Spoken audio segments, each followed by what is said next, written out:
আচ্ছা, নাজমুল দা, আপনাকে প্রথমে আমাদের চ্যানেল ডিএনএ বাংলাতে স্বাগত জানাচ্ছি। বিষয় হচ্ছে, আজকে আপনাদের একটা সর্ব সংগঠন, রাজ্যের যে সমস্ত সংগঠন আমাদের রাজ্যে রয়েছে সমগ্র শিক্ষা ডিপার্টমেন্টের, আপনারা একটা বৈঠক করেছেন, একটা সভা হয়েছে আপনাদের কৃষ্ণনগরের আহ, এক স্কুলে। তো যে খবর আমাদের কাছে এসছে আর কি, তো বিষয় হচ্ছে আলটিমেটলি বেতন বৃদ্ধির একটা ডিমান্ড দীর্ঘদিন ধরেই রয়েছে, এবং তার সঙ্গে একটা এই ধরনের অ্যাটমসফিয়ারও রয়েছে যে রাজ্য সরকার বেতন বৃদ্ধি করতে পারে। কিন্তু শেষ পর্যন্ত আমরা দেখলাম দিনের শেষে পুজোর আগে অন্যান্য সমস্ত ডিপার্টমেন্টে বেতন বৃদ্ধি হচ্ছে।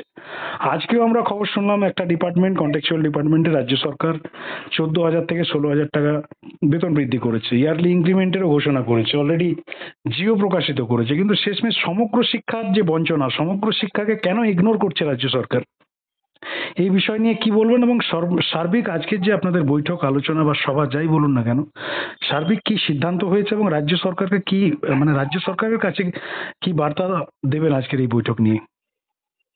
নমস্কার। প্রথমেই আপনার চ্যানেলের মাধ্যমে রাজ্যের সকল পার্শ্ব শিক্ষক পরিবারের পাশাপাশি সকল রাজ্যবাসীকে জানাই আমাদের বঞ্চিত পার্শ্ব শিক্ষকদের পক্ষ থেকে শুভ শারদীয়ার প্রীতির শুভেচ্ছা। এখন আপনারা প্রত্যেকেই জানেন যে আমাদের দীর্ঘদিন বঞ্চনা, যে বেতন আর্থিক সংক্রান্ত বেতন বঞ্চনা চলছে, সেই বেতন বঞ্চনাকে দূর করার জন্য আমরা যে ধারাবাহিক পার্শ্ব শিক্ষকদের বিভিন্ন ভাতৃপ্রতিম সংগঠনের পক্ষ থেকে বিভিন্নভাবে যে রাজপথে এবং আদালতের লড়াই স্তরে স্তরে চলছে, এবং বিগত দিনের লড়াইয়ের পরিপ্রেক্ষিতে আমরা এটুকু অ্যাসুরেন্স রাখতে পারি রাজ্যের সকল পার্শ্ব শিক্ষকের কাছে যে সত্যিই আমাদের বেতন বৃদ্ধি সংক্রান্ত একটা অ্যাটমসফিয়ার ইন্টার গভর্নমেন্টে প্রসেসিংয়ের মানে আছে। এবং আমরা জানি না কোনো কাকতালীয় বিষয় এটা এখনো অবধি এরা পেন্ডিং রেখেছেন, তবে আমরা আশাবাদী রাজ্য সরকার নিশ্চিতভাবে পার্শ্ব শিক্ষকদের বেতন বৃদ্ধির জিওটা অবিলম্বে কার্যকরী করবেন। এবং তার জন্য আপনারা জানেন যে আমরা বিগত কয়েক মাস পূর্ব থেকে যেভাবে আমরা পশ্চিমবঙ্গের সকল ভাতৃপ্রতিম সংগঠনকে একত্রিত করে একটা জয়েন্ট ফোরাম তৈরি করে আমরা বঞ্চিত পার্শ্ব শিক্ষক যে ব্যানার, সেই ব্যানারের যে ধারাবাহিক কর্মসূচি আমরা বিগত দিনে নিয়েছিলাম, এবং আগামী দিনে যাতে পশ্চিমবঙ্গের পার্শ্ব শিক্ষকদের মুখে হাসি ফোটাতে পারি আমরা, সেই লক্ষ্য নিয়ে আমরা ধারাবাহিক লড়াই আন্দোলন বা বলুন আর কর্মসূচি বলুন, এবং পশ্চিমবঙ্গ সরকারের সর্বোচ্চ প্রশাসক মাননীয় মুখ্যমন্ত্রীর দৃষ্টি আকর্ষণের জন্য আমরা লাগাতার এবং ধারাবাহিক পথ এগিয়ে চলেছি। এবং সেই লক্ষ্য নিয়ে আপনারা জানেন যে আমাদের ঘোষিত আজকে প্রথম নদিয়া জেলা সম্মেলন সংগঠিত হয়, এবং সেখানে ভালো সংখ্যক শিক্ষকের যে সাড়া এবং তাদের যে স্বতঃস্ফূর্ত উপস্থিতি, আমরা বিশ্বাস রাখি যে প্রত্যেক পার্শ্ব শিক্ষক তার নিজের পেশাগত জীবন এবং আর্থিক বৈষম্যর ব্যাপারে তারা যথেষ্ট ওয়াকিবল, এবং তারা প্রত্যেকেই চান, আপনি আমাদের মতন করে তারা প্রত্যেকটা পরিবার চান যে অবিলম্বে তাদের বেতন সংক্রান্ত বলুন আর্থিক সংক্রান্ত বিষয়টা সমাধান হোক।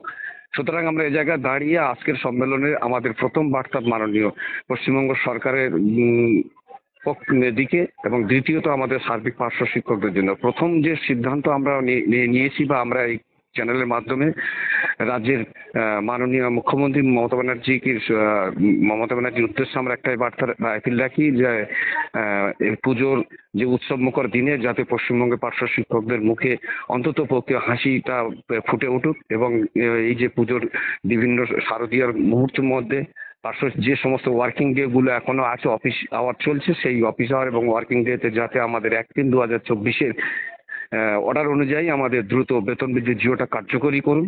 মাননীয় মুখ্যমন্ত্রীর প্রতি আমাদের এই দৃষ্টি আকর্ষণ, এই বার্তা। দ্বিতীয়ত, মাননীয় মুখ্যমন্ত্রী যদি পার্শ্ব শিক্ষকদের 1-3-2024 বেতন বৃদ্ধি জিও কার্যকরী করতে তিনি টালবাহানা করেন, আমরা আবারও পশ্চিমবঙ্গের সকল স্তরের পার্শ্ব শিক্ষকদের দলমত নির্বিশেষে এবং অরাজনৈতিকভাবে আমরা আগামী নভেম্বর মাসের ফার্স্ট উইকে আমরা সার্বিকভাবে আইনি অনুমোদন নিয়ে আমরা পশ্চিমবঙ্গের রাজপথে নামতে চলেছি, এবং সেই জন্যই আমরা সারা রাজ্যে পার্শ্ব শিক্ষকদেরকে এটুকু বার্তা রাখতে চাই, আপনারা প্রত্যেকেই সরকারের প্রতি বিশ্বাস, আস্থা, ভরসা রাখুন। নিশ্চিতভাবে আমরা সেই আশা ভরসার সঙ্গে সঙ্গতি রেখে আমরা এটুকু আবারও আশা রাখি যে মাননীয় মুখ্যমন্ত্রীর হস্তক্ষেপে এবং মাননীয় শিক্ষামন্ত্রীর উদ্যোগে নিশ্চিতভাবে আমাদের যে বেতন বৃদ্ধির জিওটা কার্যকরী হোক।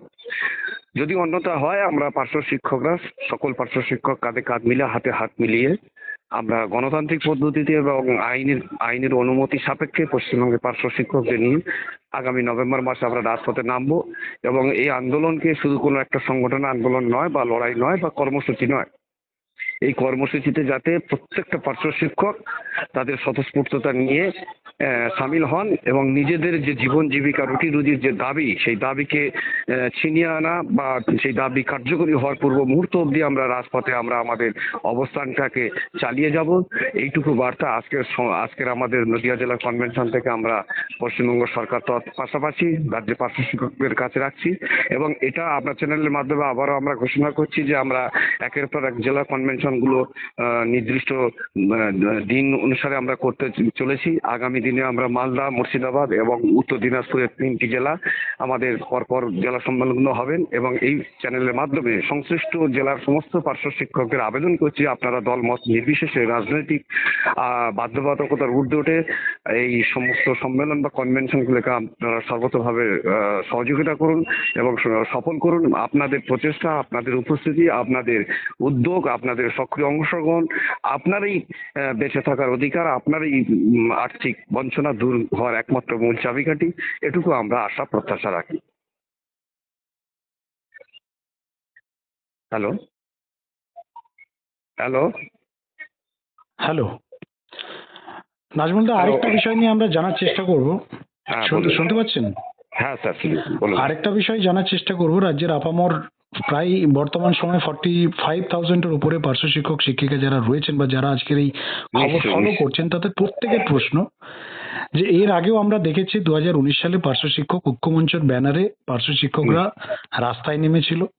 তাদের উদ্দেশ্যটা ছিল বিকাশ ভবনের পাদদেশে তারা বৈঠক করেছিলেন মুখ্য শিক্ষা সচিব থেকে শুরু করে শিক্ষামন্ত্রী পর্যন্ত। মানে সেই সময়ের যে আন্দোলন 2019-এর আন্দোলনের যে শেষ পর্যায়ের বৈঠক পর্যন্ত যদি আমরা পুরো গ্রাফটা দেখি বা আন্দোলনের টোটাল স্ট্রাকচার যদি আমরা দেখি শেষ থেকে শুরু পর্যন্ত, আলটিমেটলি অনশন হয়েছে, আন্দোলন হয়েছে, পার্শ্ব শিক্ষকরা তাদের উপস্থিতি সেখানে প্রেজেন্ট হয়েছেন, আর্থিকভাবে সহযোগিতা করেছে, সাধারণ মানুষ সমর্থন করেছিল সেই আন্দোলনে, শিক্ষামন্ত্রী বৈঠক পর্যন্ত করেছিলেন। কিন্তু আলটিমেটলি আমরা দেখেছিলাম যে যে রেজাল্ট, যে ডিমান্ড নিয়ে আমরা বা আপনারা যে আন্দোলনটা করেছিলেন সেই ডিমান্ডটা কিন্তু ফুলফিল হয়নি।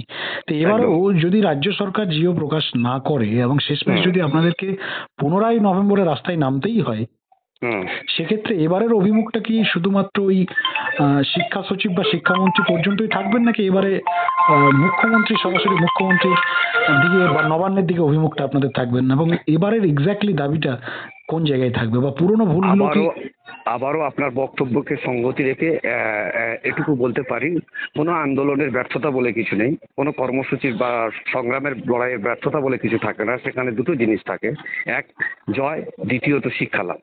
তো সুতরাং 2019 সালের যে কর্মসূচি, সেই কর্মসূচি থেকে আমরা প্রথমত কিছু শিক্ষা অর্জন করেছি। সেই শিক্ষাকে পাথেয় করে আগামী দিনে আমরা আমাদের দাবি আদায়ের লড়াইকে আরো সংঘবদ্ধ এবং আরো সুসংহতভাবে যাতে আমরা নির্দিষ্ট লক্ষ্যে পৌঁছাতে পারি, সেটা পার্শ্ব শিক্ষক সমাজকে আমরা এটুকু মানে অ্যাসুরেন্স রাখতে পারি। এবং আমরা চাই যাতে না আমাদের নভেম্বরের মধ্যে রাস্তা নামতে না হয়। নিশ্চিতভাবে রাজ্য সরকার সে বিষয়টা গুরুত্ব সহকারে দেখবেন এবং যদি একান্ত আমাদের নামতে হয় তাহলে আগামী দিনে আমাদের অবশ্যই করে আমাদের আন্দোলনের মোটো মাননীয় মুখ্যমন্ত্রীর অভিমুখে থাকবেন এবং সম্পূর্ণ শিক্ষক সুলভ এবং গণতান্ত্রিক পদ্ধতির মধ্য দিয়ে আমরা কিন্তু সে আগামী দিনে কর্মসূচিকে এগিয়ে নিয়ে যাব। নাজমুল দা, আমাদের শেষ প্রশ্ন, প্রতিবারের মতো এবারেও যদি রাজ্যের শাসক দলের সংগঠনের যারা নেতৃত্ব রয়েছেন, সভাপতি থেকে শুরু করে যারা এই মুহূর্তে শাসক দলের সংগঠনের নেতৃত্ব দিচ্ছেন, তারা যদি এবারেও এই বিষয়টাকে সামনে রেখে কাউন্টার করে আপনাদের আন্দোলনকে, যে আপনারা রাস্তায় নামছেন বলেই সবকিছু রেডি থাকা সত্ত্বেও জিওটা প্রকাশ হলো না বা হচ্ছে না, এই ব্যাপারটাকে কেমন ভাবে কাউন্টার করবেন? দেখুন, ব্যাপারটা হচ্ছে আমাদের পশ্চিমবঙ্গের যে 45,000 বর্তমান কর্মরত শিক্ষক শিক্ষিকা আছেন, আমরা বিশ্বাস করি এটা বাস্তব, প্রত্যেকেই যথেষ্ট শিক্ষিত, সচেতন, শুভবুদ্ধি সম্পন্ন এবং বিবেকবান এবং প্রত্যেকের বিচার ক্ষমতা যথেষ্ট। সুতরাং এ জায়গায় দাঁড়িয়ে আবারও যদি আমরা ধরে নিতেই পারি শাসকপন্থী সংগঠনের পক্ষ থেকে কোনোরূপ যদি এরকম বিভ্রান্তিমূলক বার্তা আসে, সেই বার্তার কাউন্টার নয়, সেই বার্তার সঙ্গতি রেখে যতটুকু যা সিদ্ধান্ত নেওয়ার সাধারণ শিক্ষকরাই নেবেন। আমাদের সাংগঠনিকভাবে সাধারণ শিক্ষকদেরকে বিশেষ করে কোনো রকম ভাবে ইনজেক্ট করার মতন কোনো বিভ্রান্তিমূলক বক্তব্য আমরা রাখতে চাই না, রাখিও না। এবং নিশ্চিতভাবে সাধারণ শিক্ষকরা সেই সিদ্ধান্ত নেবেন এবং সেই সিদ্ধান্তটা সম্পূর্ণটাই এই সরকারের কাছ থেকে নিজেদের দাবি দেওয়া, নিজেদের যে আর্থিক বঞ্চনা দূর করার পরিপ্রেক্ষিতে সরকারকে যেভাবে সহযোগিতামূলক করা ভূমিকা প্রদান করতে হয় সেটুকু সাধারণ শিক্ষকরা করবেন। এই বিষয়ে কোনো অযথা উদ্বিগ্ন হওয়ার কোনো জায়গা নেই, আমরা এটুকু মনে করি। নাজমুলদা, সর্বশেষ রাজ্যের আপামর পার্শ্ব শিক্ষক শিক্ষিকাদের পক্ষ থেকে শিক্ষকদের নয়, আমাদের শেষ বার্তাটা আমরা বলবো রাজ্যের শিক্ষামন্ত্রী যিনি এই মুহূর্তে রয়েছেন ব্রাত্য বসু মহাশয় এবং রাজ্যের মুখ্যমন্ত্রী মমতা বন্দ্যোপাধ্যায়ের উদ্দেশ্যে সর্বশেষ কি বার্তা দেবেন আজকের এই আপডেটে? দেখুন, আমরা পশ্চিমবঙ্গের বঞ্চিত পার্শ্ব শিক্ষক তথা শিক্ষক সমাজের পক্ষ থেকে মাননীয় মুখ্যমন্ত্রী তথা শিক্ষামন্ত্রীকে আমরা শারদীয় শুভেচ্ছা রাখি। দ্বিতীয়ত আমরা আশাবাদী মাননীয় মুখ্যমন্ত্রী তিনি তার যে রাজধর্ম সেই রাজধর্ম পালনের মধ্য দিয়ে যেমন করে পশ্চিমবঙ্গে সমগ্র শিক্ষা মিশন তথা অন্যান্য সেক্টরে যে সমস্ত কর্মচারীদের মুখে তিনি হাসি ফোটাচ্ছেন বা ফুটিয়েছেন, এবং আমাদের ক্ষেত্রে তিনি একইভাবে আমাদের ক্ষেত্রে তিনি পূর্ণাঙ্গ দায়িত্ব পালন করবেন। এবং আমরা আশা করি মাননীয় শিক্ষামন্ত্রীও তিনি মাননীয় মুখ্যমন্ত্রী নির্দেশ অনুসারে রাজ্যে তার সংশ্লিষ্ট দপ্তরের অধীনস্থ কর্মচারী হিসেবে পার্শ্ব শিক্ষকদের প্রতি তিনি সুবিচার করবেন। অন্যথায় আমরা পুজোর পরে আমরা আমাদের গণতান্ত্রিক এবং আইনের পরামর্শ অনুসারে আমরা পশ্চিমবঙ্গ সরকারের কাছে আমাদের দাবি নিয়ে এগিয়ে যাব। নাজমুলদা, আপনাকে অশেষ ধন্যবাদ আমাদের চ্যানেল মূল্য আপনাকেও ধন্যবাদ।